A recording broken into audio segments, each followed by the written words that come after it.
શું તમારે normal delivery કરાવવી છે? તો 9મો મહિનો બેસતા જ લાઈફસ્ટાઈલમાં આ ચેન્જીસ કરશો તો નોર્મલ ડિલિવરીના ચાન્સ વધી જશે.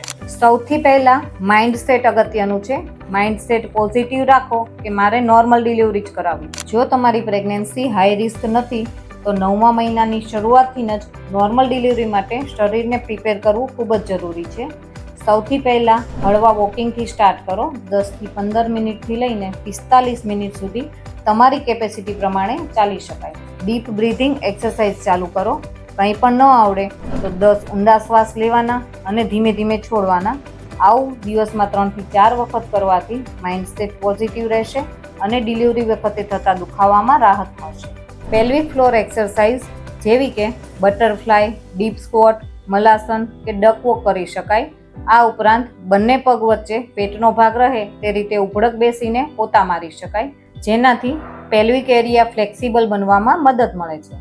આ બધી થઈ શારીરિક પ્રિપેરેશન, પણ સૌથી વધુ જરૂરી છે માનસિક પ્રિપેરેશન. ડિલિવરી પેઇનનો ડર રાખ્યા વિના ચિંતામુક્ત રહેવા હળવું મ્યુઝિક સાંભળો, એફર્મેશન અને પોઝિટિવ માઇન્ડસેટની સાથે ઘરના કામોમાં વ્યસ્ત રહો. આ બધી વસ્તુ તમને મદદ કરશે તમારી નોર્મલ ડિલિવરી માટે. તમારી પ્રેગ્નન્ટ ફ્રેન્ડ્સને આ રીલ શેર કરો. જાણો, સમજો, ડરશો નહીં.